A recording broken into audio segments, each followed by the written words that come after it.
everyone, I hope you all are well. So let's start learn biotech. Today we are going to discuss about restriction enzymes. आज हम पढ़ने वाले restriction enzymes के बारे में और restriction enzymes के कौन कौन से types होते हैं, क्या क्या functions होते हैं, किस तरीके से restriction enzyme work करता है, ये सब आज हम इस वीडियो में कवर करने वाले हैं. So let's start with the introduction of restriction enzyme.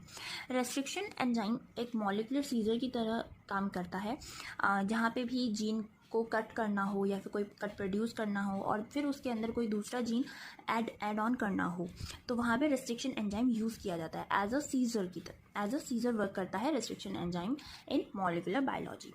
So we are discussing the restriction enzyme.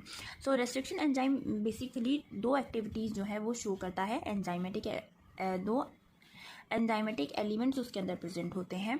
एक तो होता है न्यूक्लियस और दूसरा होता है मिथाइलेज. न्यूक्लियस से मतलब है कि जिसकी वजह से वो कट प्रोड्यूस करता है, एंड मिथाइलेज का मतलब है कि जैसे वी नो दैट कि बैक्टीरिया से जो है रेस्ट्रिक्शन एंजाइम वो आइसोलेट किया जाता है. सो बैक्टीरिया से आइसोलेट किया जाता है, तो ऐसा भी तो हो सकता है जो एंडोन्यूक्लियस है वो बैक्टीरिया के ही जो अंदर का डीएनए है उसको कट कर दे, छोटे छोटे फ्रेगमेंट्स कर दे और उसको पूरी तरीके से डिस्ट्रॉय कर दे. लेकिन ऐसा नहीं होता, क्योंकि बैक्टीरिया जो है वो अपने अंदर मॉडिफिकेशन करता है बाय मिथाइलेशन. ठीक है, मिथाइलेशन की वजह से मॉडिफिकेशन करता है कि जहाँ पे भी रेस्ट्रिक्शन एंजाइम की साइट्स प्रेजेंट होती हैं वहाँ पे वो मिथाइल एड ऑन कर लेता है, मिथाइल ग्रुप को एड ऑन कर लेता है, जिसकी वजह से रेस्ट्रिक्शन एंजाइम जो है वो रिकॉग्नाइज नहीं कर पाता साइट को और कट प्रोड्यूस नहीं कर पाता. तो ये दो एंजाइमेटिक एलिमेंट्स प्रेजेंट होते हैं, न्यूक्लियस और मिथाइलेज. तो आपको मिथाइलेज का पता चलिए कि क्या वर्क होता है. फिर क्या होता है कि जो रेस्ट्रिक्शन एंजाइम्स होते हैं वो स्पेसिफिक होते हैं. ठीक है, स्पेसिफिक सीक्वेंस के लिए स्पेसिफिक रेस्ट्रिक्शन एंजाइम्स प्रेजेंट होते हैं और ये जो स्पेसिफिक सीक्वेंस होती है वो रेंज करती है 4 to 8 base pairs. Then restriction enzymes that make site specific cuts in the DNA. The first enzyme was isolated for haemophilus from haemophilus influenza in 1970. ठीक है, हीमोफिलस इन्फ्लुएंजा था बैक्टीरिया जहाँ से पहली बार जो है रेस्ट्रिक्शन एंडोन्यूक्लियस आइसोलेट किया गया था. फिर बात करते हैं कि नॉमेनक्लेचर की. ज़्यादातर रेस्ट्रिक्शन एंजाइम, ज़्यादातर नहीं मतलब कि रेस्ट्रिक्शन एंजाइम्स को डिनोट करने के लिए एक नॉमेनक्लेचर बनाया गया है जिसमें 3 वर्ड्स यूज़ किए जाते हैं. ठीक है, सो 3 वर्ड्स यूज़ किए जाते हैं. तो वो जो नॉमेनक्लेचर था वो किसने दिया था? वो दिया था स्मिथ एंड नाथन्स ने दिया था 1973 में. अब बात करते हैं types of restriction enzymes. Mainly restriction enzymes के 2 टाइप्स होते हैं, एक तो एक्सोन्यूक्लियस और एक एंडोन्यूक्लियस. एक्सोन्यूक्लियस के अंदर क्या होता है कि एक्सोन्यूक्लियस जो है वो डीएनए, ये जैसे आपका पूरा डीएनए है, suppose this is a DNA, और इस डीएनए के एंड्स पे कट करेगा, यानी कि एक न्यूक्लियोटाइड पे कट करेगा जो एक्सोन्यूक्लियस होगा, और एंडोन्यूक्लियस जो होगा वो उसके बीच में कहीं पे भी कट प्रोड्यूस करेगा. सो ये डिफरेंस होता है एक्सोन्यूक्लियस और एंडोन्यूक्लियस के अंदर. फिर एंडोन्यूक्लियस जो है वो भी 3 पार्ट्स में डिवाइड किया गया है. Type 1 endonuclease, type 2 endonuclease and type 3 endonuclease. इसको हम एंजाइम को नाम देते हैं restriction endonuclease first, restriction endonuclease second and restriction endonuclease third. So we are starting with the type 1 endonuclease. These enzymes are complex nucleases. These are complex nucleases. Examples हैं इसके ECOG and ECO. सो इसके अंदर जो function है जैसे methylation और endonuclease का function वो साइमल्टेनियसली वर्क करता है. और को फैक्टर्स जो यूज़ होते हैं वो होते हैं ATP, MgO positive and S adenosyl methionine as a cofactor are use. And जो they are single multi functional enzymes. ठीक है, मल्टी फंक्शनल एंजाइम्स हैं, यानी कि एक एंजाइम है लेकिन फंक्शन मल्टी फंक्शंस है विद 3 डिफरेंट सब यूनिट्स. इसके अंदर 3 डिफरेंट सब यूनिट्स होती हैं जिनका वर्क होता है. एक होती है रेस्ट्रिक्टिव सब यूनिट. ठीक है, रेस्ट्रिक्टिव सब यूनिट यानी कि जो कट प्रोड्यूस करने का काम करती है. नेक्स्ट होती है मॉडिफिकेशन सब यूनिट यानी कि जो मिथाइलेशन का काम करती है. और तीसरी होती है स्पेसिफिसिटी सब यूनिट यानी कि जो रिकॉग्निशन में हेल्प करती है, जो रिकॉग्निशन का काम करती है, विच डिटरमाइंस द रिकॉग्निशन स्पेसिफिसिटी. और इस वाले एंजाइम की 15 base pair approx 15 base pair length होती है, methylated at the adenine position. Adenine position पे मिथाइलेशन होता है. और क्लीवेज कहाँ होता है? क्लीवेज की साइड इसकी होती है approx 1000 base pair away from 5 prime and. ठीक है, 5 प्राइम एंड से of the sequence TCA located in the 15 base pair recognition site. ठीक है, ये 100 बेस पेयर अवे जो है कट करती है. और क्लीवेज कहाँ पे हो सकता है? इसमें क्लीवेज वहीं पे होगा जहाँ पे मिथाइलेशन नहीं होगा. अगर मिथाइलेशन हो गया डीएनए के अंदर तो वहाँ पे कट नहीं होगा. जिस भी रेस्ट्रिक्शन साइट पे या फिर रिकॉग्निशन साइट पे मिथाइलेशन होगा वहाँ पे ये एंजाइम कट प्रोड्यूस नहीं कर पाएगा. फिर इसका एग्जाम्पल है ECOG. ECOG का एग्जाम्पल देखो, यहाँ पे दिखाया गया है कि A पे स्टार बना हुआ है यानी कि यहाँ पे मिथाइलेशन हुआ है. इस एग्जाम्पल में मिथाइलेशन की पोजीशन दिखाई गई है कि एडेनाइन पे मिथाइलेशन ऐड ऑन होता है। फिर नेक्स्ट है exhibit high ATPase activity. ATP की एक्टिविटी काफ़ी ज़्यादा होती है, हाई एटीपीएज एक्टिविटी, यानी कि जो एटीपी का हाइड्रोलाइसिस होता है वो काफ़ी ज़्यादा अमाउंट में होता है, यानी कि for each phosphatised cleavage more than 10,000 molecules of ATP are hydrolysed. ठीक है, नेक्स्ट है these enzymes show specificity for the recognition site but not for their cleavage site. इसका क्या मतलब है कि रिकॉग्निशन साइट पे वो स्पेसिफिसिटी शो करते हैं लेकिन क्लीवेज साइट पे स्पेसिफिसिटी शो नहीं करते। जैसे हमने यहाँ पे पढ़ा इस वाले पॉइंट में कि वो कहाँ पे कट प्रोड्यूस करते हैं। रिकॉग्निशन साइट, एक साइट पे उन्होंने रिकॉग्नाइज किया, एंजाइम्स ने रिकॉग्नाइज करने के बाद उस साइट से वो 1000 बेस पेयर अवे जाएंगे, फिर कट प्रोड्यूस करेंगे। सो रिकॉग्निशन साइट तो इन्हें पक्का पता है कि स्पेसिफिक है कि यही वाली रिकॉग्निशन साइट है, यानी कि वही एक पर्टिकुलर सीक्वेंस जो है वो रिकॉग्निशन साइट है। लेकिन जहाँ पे वो कट प्रोड्यूस करेंगे 10,000 बेस पेयर अवे वो जाके कट प्रोड्यूस करेंगे, वहाँ पे सी है, टी है, ए है, जी है, कहाँ पे कट प्रोड्यूस करेंगे उनको खुद भी नहीं पता। ठीक है, तो इस तरीके से यहाँ पे बताया गया है, ये चीज़ यहाँ पे डिफाइन की गई है कि एंजाइम्स जो हैं वो स्पेसिफिसिटी शो करते हैं सिर्फ रिकॉग्निशन साइट के लिए, ना कि क्लीवेज साइट के लिए। ठीक है, रिकॉग्निशन साइट और क्लीवेज साइट में आप डिफरेंस समझ गए होंगे कि रिकॉग्निशन साइट तो जिस सीक्वेंस को वो पहचानते हैं, ठीक है, और क्लीवेज साइट जहाँ पे वो कट करते हैं। फिर this produce a heterogeneous population of DNA fragment, तो ये प्रोड्यूस करता है heterogeneous population of DNA fragment. Now come to the type 2 endonucleases. Type 2 endonucleases is a simple enzyme that consists of single polypeptide having separate endonuclease and methylase activities. ठीक है, उसमें first वाले में हमने क्या पढ़ा था कि साइमल्टेनियसली एक्टिविटी होती है मिथाइलेशन और एंडोन्यूक्लियस की, लेकिन यहाँ पे साइमल्टेनियसली नहीं होती। फिर ये कुछ दो एग्जाम्पल्स दिए हैं PUV first and PUV second का, और ये इनकी सीक्वेंस है। फिर very stable and only require Mg2 positive as cofactor. ठीक है, ये जो रेस्ट्रिक्शन एंजाइम सेकंड है इसको काफ़ी स्टेबल होता है ये वाला एंजाइम, और इसको सिर्फ Mg2 पॉजिटिव चाहिए as a cofactor. Recognition site is palindromic sequence. Recognition site जो होती है वो इसकी पैलिंड्रोमिक सीक्वेंस होती है। पैलिंड्रोमिक सीक्वेंस से क्या मतलब है कि अगर हम सीक्वेंस को इधर से पढ़ें तो भी यही आएगी और इधर से पढ़ें तो भी यही आएगी, दोनों स्टैंड्स को। जैसे इसके मैंने कुछ एग्जांपल्स लिखे हैं, जैसे डिफाइड DEIFIED, और इधर से पढ़ोगे तो DEIFIED। ऐसे ही रडार है RADAR रडार, RADAR रडार, तो आप दोनों तरफ से पढ़ेंगे। तो ये जो एग्जाम्पल है सीक्वेंस का, ये है पैलिंड्रोमिक सीक्वेंस। इनको हम पैलिंड्रोमिक सीक्वेंस बोलते हैं, इनको हम पैलिंड्रोमिक वर्ड्स बोल देंगे। तो इसी तरीके से ये इधर से अगर हम पढ़ेंगे 5 प्राइम से तो GAATTC, और इधर से 5 प्राइम से पढ़ेंगे तो GAATTC। पैलिंड्रोमिक सीक्वेंस इनको बोलते हैं। नेक्स्ट पॉइंट है produce blunt and fleshy ends, that is cut double standard DNA. Double standard DNA को कट करता है, और ये फ्लशी एंड्स भी प्रोड्यूस कर सकता है और ब्लंट एंड्स भी। किस तरीके से देखो, स्टैक्ड कट में क्या करेगा कि E को फर्स्ट का एग्जांपल दिया है, G और A के बीच में ये कट प्रोड्यूस करते हैं, तो G और A के बीच में और G और A के बीच में कट प्रोड्यूस करेगा। तो ये इस तरीके का एक बन जाएगा, आपका जो कट बनेगा वो बनेगा फ्लश एंड्स। ठीक है, ये फ्लश एंड्स बनेंगे, या फिर इनको स्टिकी एंड्स भी हम बोल सकते हैं। ऐसे ही PST फर्स्ट का भी एग्जांपल है, G और A के बीच में कट करेगा। देखो यहाँ पे हमने एक चीज़ क्या देखी कि G और A के बीच में ही कट करा है, लेकिन सीक्वेंस जो है वो डिफरेंट है। नेक्स्ट है ब्लंट कट। ब्लंट कट किस तरीके से होगा कि दोनों ही स्टैंड पे एक जगह पे GC और GC के बीच में ऐसे कट कर दिया, तो ये ब्लंट स्टैंड है, ना कि स्टिकी एंड्स है। और एक बात और कि जहाँ पे भी अगर हमें दो डीएनए मॉलिक्यूल्स को या डीएनए मॉलिक्यूल्स को जब हमें अटैच करना होता है तो वो स्टिकी एंड से ही करते हैं। स्टिकी एंड होने चाहिए, उसके बाद दोनों स्ट्रैंड्स को अटैच किया जा सकता है।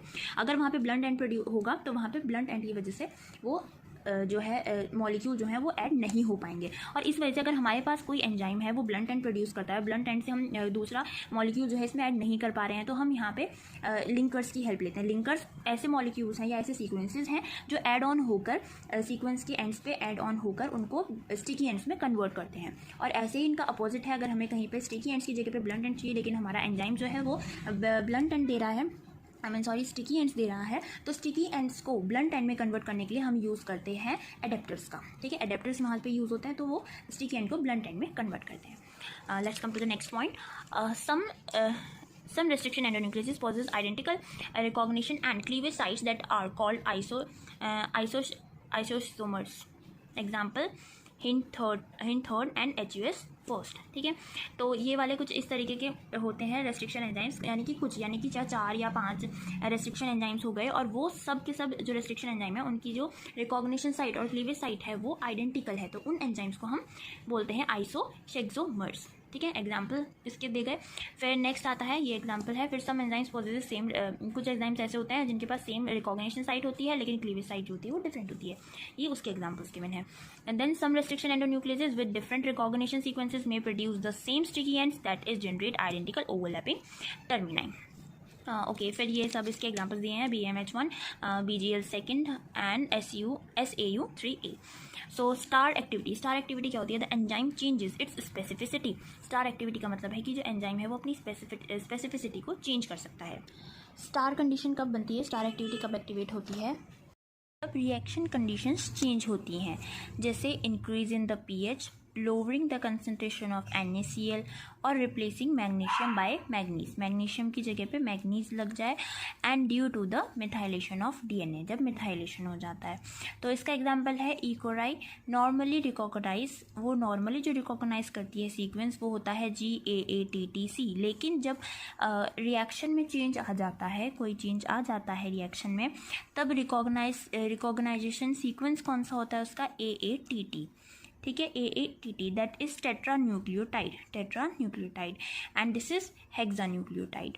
सो this is the star activity of enzyme. Okay, the next one is type third endonuclease.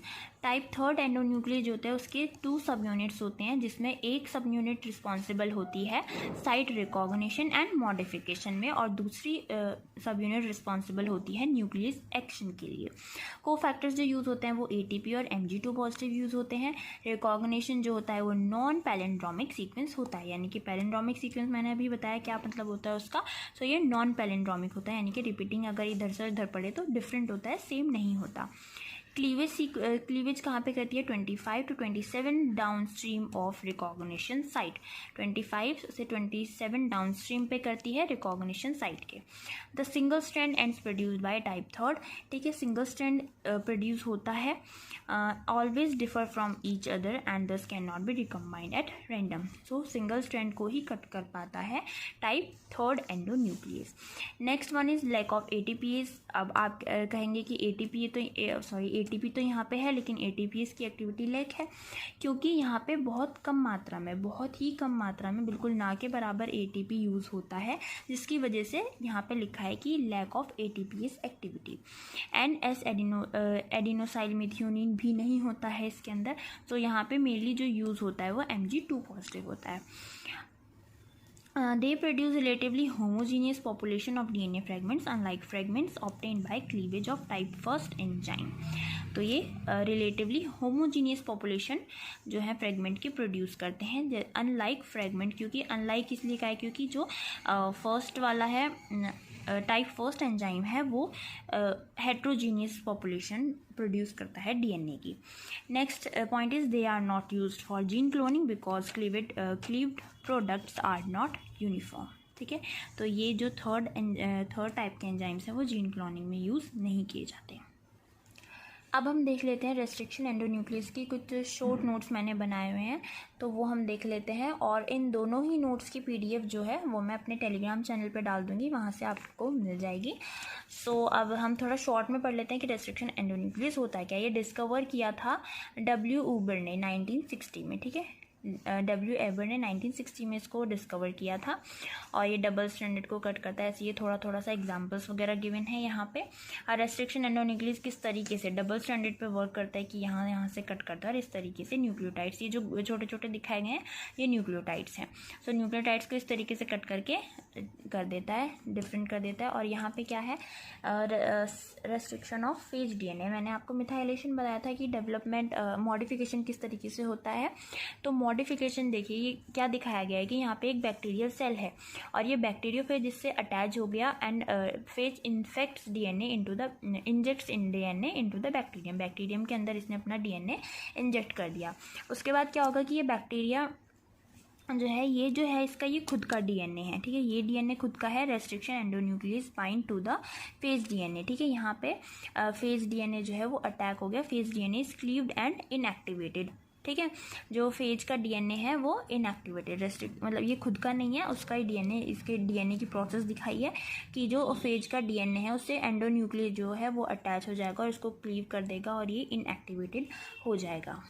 अब वही बात आती है कि ये डीएनए जो बैक्टीरियल डीएनए है उसको क्लीव क्यों नहीं कर पाता, तो यहाँ पे जो भी रिकॉग्निशन साइट है ये बैक्टीरियल डीएनए दिखाया गया है, यहाँ पे मिथाइलेशन किया गया है। देखिए restriction endonuclease can not bind to the recognition sequence, ठीक है, ये इससे बाइंड नहीं होगा, और बाइंड नहीं होगा तो ये कट भी नहीं कर पाएगा और डिस्ट्रॉय नहीं कर पाएगा बैक्टीरियल डीएनए को, ठीक है। अब देखिए यहाँ पे कुछ डिफरेंसेस बिल्कुल शॉर्ट में, अभी तो हमने लेंथी पढ़ा है कि क्या होता है restriction endonuclease first, second and third, और यहाँ पे किस किस तरीके से डिफरेंसेस हैं यहाँ पे दिखाए गए हैं, you can see this.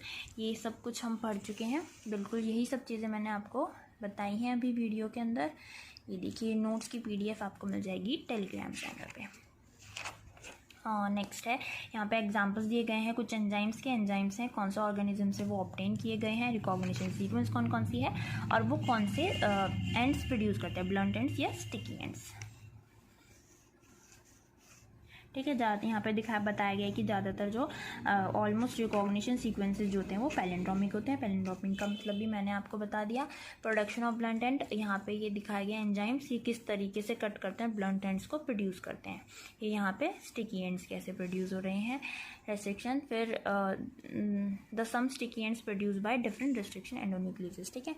Same, ठीक है, सेम भी हो सकते हैं कि जो स्टिकी एंड्स हैं वो सेम है, लेकिन जो एंजाइम्स वर्क कर रहे हैं वो डिफरेंट वर्क कर।